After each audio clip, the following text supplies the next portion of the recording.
Guys. All right, we had a very good day today. I think we made a tremendous amount of progress, even from the last time I spoke to you, and I apologize for keeping you waiting, but there was more work to be done. You know, we began almost 3 weeks ago with a foundational document that we socialized and ran by both sides, and with input from both sides. And one of the things that happens when you've been involved in this now for 10 months is you get a pretty good sense of what the priorities and the red lines and the important issues are for both sides. And so that allowed us to create a foundational document, which has been an ongoing working document. In fact, over the last 96 hours or more, there's been extensive engagement with the Ukrainian side, including our Secretary of the Army and others being on the ground in Kyiv, meeting with relevant stakeholders across the Ukrainian political spectrum in the legislative branch and the executive branch and the military and others. To further sort of narrow these points. We arrived here today with one goal, and the goal was to take, what 28 points or 26 points, depending on which version as it continued to evolve, and try to narrow the ones that were open items. And we have achieved that today in a very substantial way. Now, obviously, like any final agreement, they'll have to be agreed upon by the presidents, and there are a couple issues that we need to continue to work on. But I think the report today is that I think today was worthwhile. It was very, very. It is probably the most productive day we have had on this issue, maybe in the entirety of our engagement, but certainly in a very long time. But work remains, and because this continues to be a working process, I don't want to declare victory or finality here. There's still some work to be done, but we are much further ahead today at this time than we were when we began this morning, and where we were a week ago for certain. Okay? You said about a couple of issues. Yes. Remain. Could you please specify on that? Well, I'm not going to get into the details on the issues. This is a very delicate moment, and it's important. Like I said, there's not agreement on those yet. Some of it is semantics or language. Others require higher-level decisions and consultation. Others, I think, just need more time to work through. As an aside, I will mention that there were items that we were discussing as part of the original 28, or it evolved. This is a living, breathing document. Every day with input, it changes.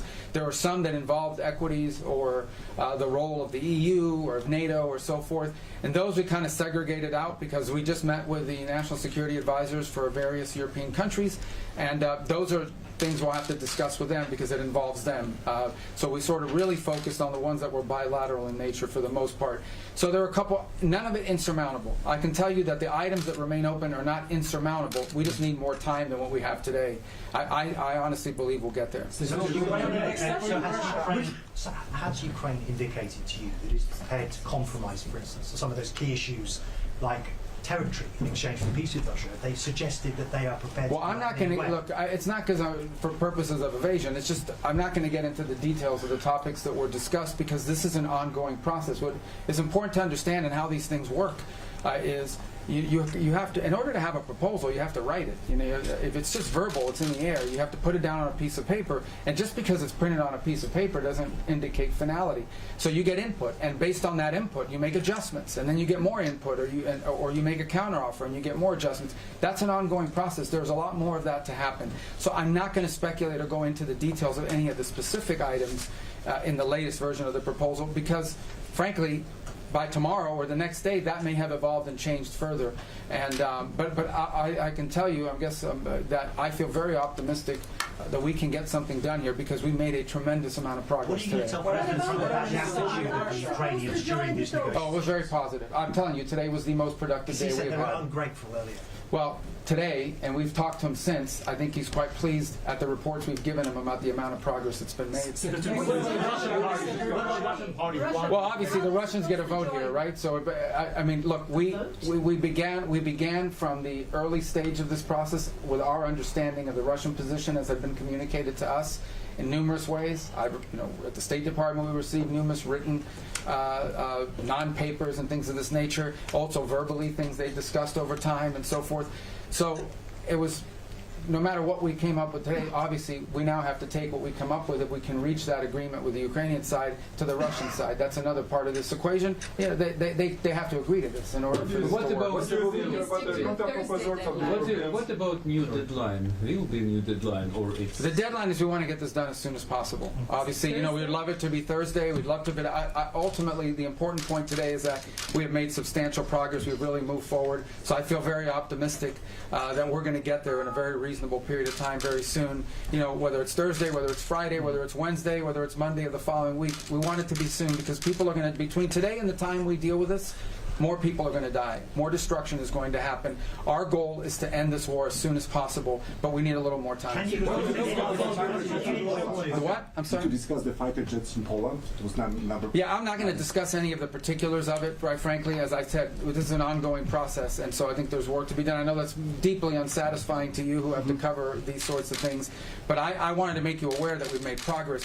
I simply don't want to do anything that sets us back in that regard, and but I can tell you we've made substantial progress. Today was the best day we have had in our entire 10 months of working on these issues. The European representatives today and what you Yes, yeah, we met with the national security advisors of a variety of countries that were here, and we sort of walked them through the progress we had made today. We didn't go again into tremendous detail. We assured them that items that involve both Europe and NATO directly, or that those items are items that we sort of agreed to put as part of a separate track because it involves input from them. But I think what they heard, and I hope they'll confirm, I believe they will, is an incredible amount of positivity from both the Ukrainian and American side about the progress we've made today. That a deal will only make sense if it includes a provision that says the Americans are willing to provide a security guarantee similar to Article 5 of NATO. Are you receptive to this? Yeah, again, I'm not going to discuss the details of what's being, worked on with regards to any particular provisions. I mean, clearly, I think we all recognize that part of getting a final end to this war will require for Ukraine to feel as it is safe and it is never going to be invaded or attacked again. So that's clearly something that has to be discussed. I think we've made substantial progress on that and other points, but I'm not going to get into the details today about all of it. I have time for two more, guys, because I got to run some. Any concessions you're asking the Russians to make? Zelensky in the next hours? Am I what? Will there be a call between President Trump and Zelensky? I don't know. It's possible. I'm not sure. What happens Tomorrow? Yeah, what happens We from keep here? working. I mean, look, this process. No. This process has been ongoing now for the better part of 3 weeks, and it's really sped up in the last 96 hours. So we have all kinds of people at technical levels that are working full time on this and engaged in this full time. In fact, even as we got up and broke up now and walked away from the table, there are a handful of technical items that we expect answers from them on or suggestions from them on in the next 24 hours or so. So this is an ongoing process. We don't have to be here in this building for that to move, but we thought today being here in person allowed us to make great strides, because especially since they sent such a high-level delegation who have the authority to sort of call back to their capital, talk to their president, and make and agree to certain things. So we made a lot of progress. Any concessions you're asking the Russians? The what? The counter proposals of the European, the counter plan of the Europeans. I'm not a war counter plan.